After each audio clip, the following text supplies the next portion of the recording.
Ông lấy cái rổ đây bốc bèo ra ơi. Ui, con chắc càng thôi nhỉ. Đấy, bèo bốc bèo ra đây, bốc bèo nó tăng đấy đây. Đây các bạn không? Đi ra ngoài phối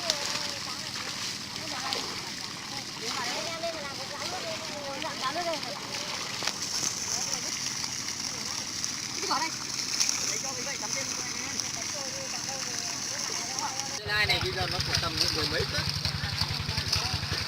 Nó mới cắt như này. Con này mà thì là thật ra mà con cá sống thì nó ăn bao giờ nó lớn. Nó ăn để no thì còn nó. Bán hết à? Chết để lại riêng. Cô vứt cả vô vào rồi nó vô. Chém lên rô mà.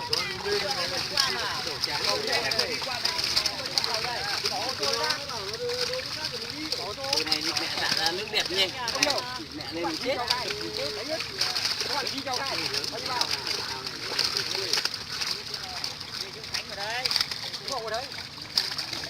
Dưới ở dưới. Đấy. Lên lên.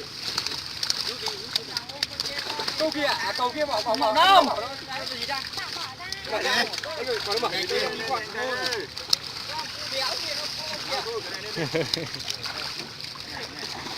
Chuyển luôn cái này lên, từ từ. Bây giờ có một canh. Mọi người chạy rồi. Chém cái kia nó sầy hết. Đừng đâu, đỡ lên đâu cái.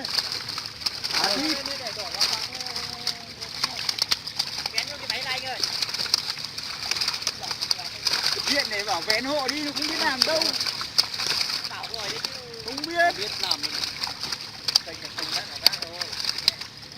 Nó cho cái đồ trắng ở đây, đồ không ơi. Đây này, hôm nay về chặt bóng dưa mẫu ơi.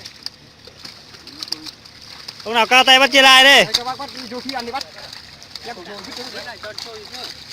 Chú đi cho ăn gì đâu. Có trôi cái con người ấy mà. Có chưa cân đâu. Cứ thịt chưa cân đâu.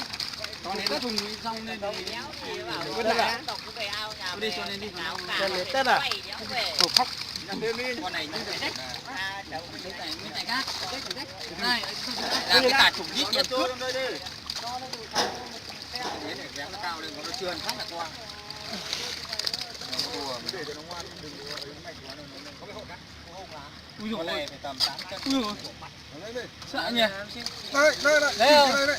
Đi đâu? Sao tay vào. Ơi. Hai con dê mà. Con này mang về. Không biết mang về, không ăn được bố mang về.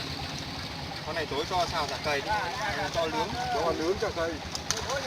Anh lên tài đâu? Mẹ lâu thế, thoáng lên. À, cá đâu? Lên lên. Con em về nhà đây nó bắt được con em. Rồi, con chưa bắt được thì hai. Thoáng nó lên. Cứ từ từ.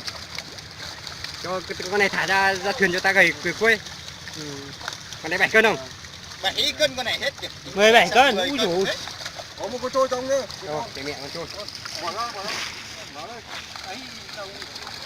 Làm một cái tải nữa vẫn đưa xuống đây đi ông Mậu ơi. Làm một cái tải nữa vẫn đưa con nữa. Trọng một đường ấy phải trông. Cho làm giải kìa. Ui dồi ôi. Đâu cái rổ này cơ.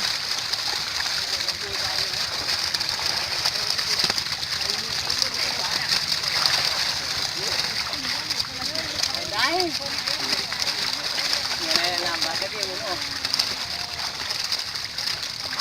Làm chỗ này phải làm cơm nữa. Người cá quá. Làm con chó thịt.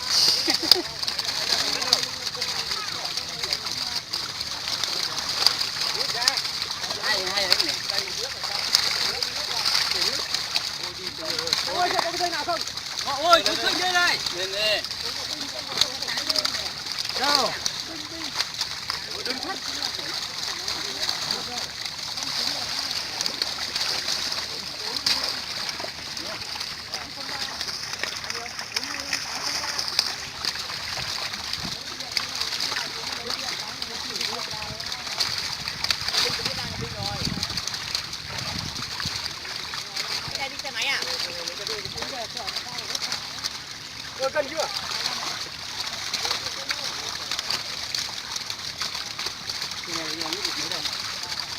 không cái cứt ăn nhiều được, không cái cứt.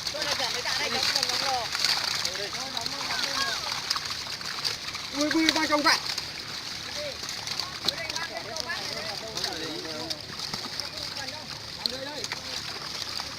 Mẹ trắng thả ra ngoài đi. Chưa đâu, cho mẹ trắng ra ngoài. Nhà. Không con nhà không? Có cái lên chứ. Lúc nào về.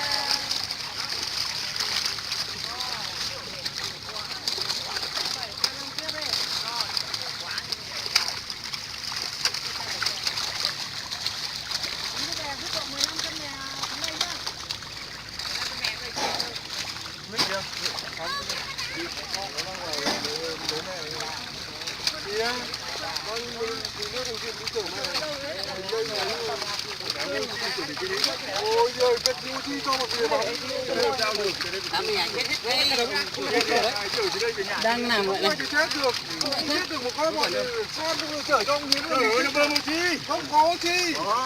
Thành nó còn chết mỗi cái đấy bóng không về nhà không chết một con nào. Có chở trên núi.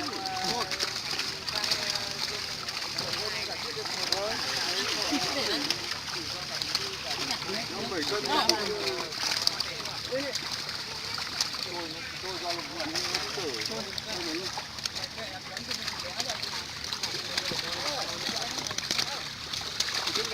Cái này đây. Cái cá tiếp mà trôi kia nó nè. Không ăn được đâu. Nào cho nên đi để trên người ta còn khơi. Đâu, đâu. Ôi. Cái cân cá đây chưa? Cá cân đấy nhau. Không như đây. Cân chép để cho mày chơi. Không ơi, cho đổ không ơi. Cho đổ không xuống. Cá chép nó chơi. Đổ không cơ mà.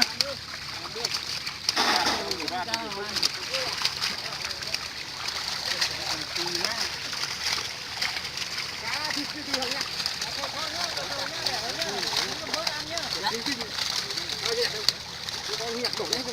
Sao như trôi chép là Tết nào?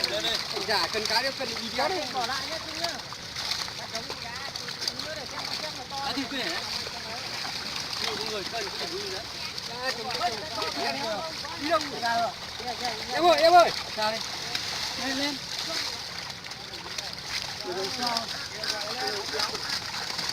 Gọi điện tử ra. Hả? Gọi điện tử ra.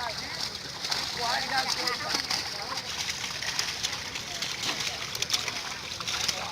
Tôi đi đi. Tôi đẩy đi.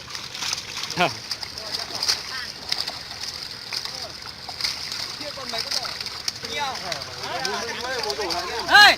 Đây! Xuống khanh hộ cái. Xuống khanh hộ cái đây, đừng chết bỏ cái đầy chết bỏ kia.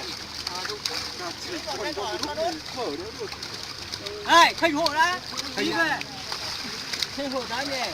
Thừa đã, làm đã. Cứ mang về, còn con chết bỏ trong lúc. Để thả về dần. Việc kéo đi.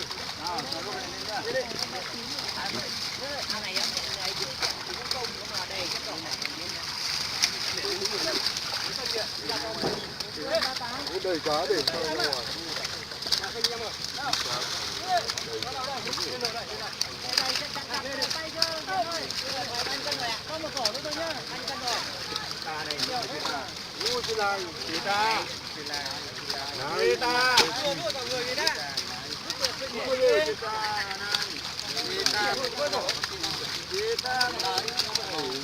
Cá không? Cá không? Chưa gì.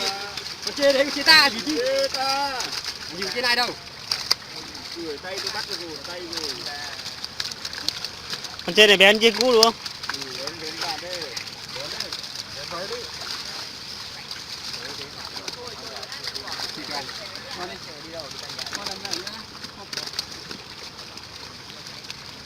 Thôi nhá. Đâu? Anh em ơi.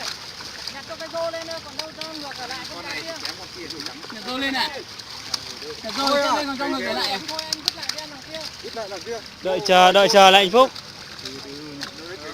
Đấy, cá trắng rô dựng lên đi. Chấm rô ra ngoài thả luôn.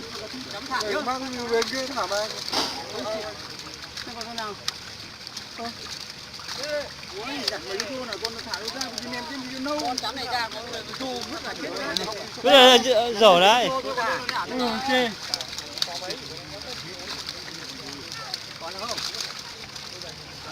Đây, cái tải đâu để đỡ. Ta đâu? Đâu, ui con này bé quá. Chị ta. Bé. Lẻ thế nào? Kê đấy chả ta đây gì, ai vào trên ai? Có một con chê lai như thế gọi là đẳng cấp.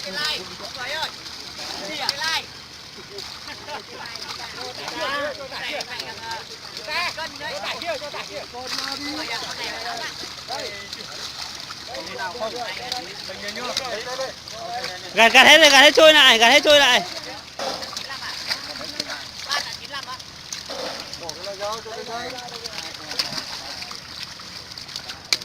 Có cảnh ăn chị ta không?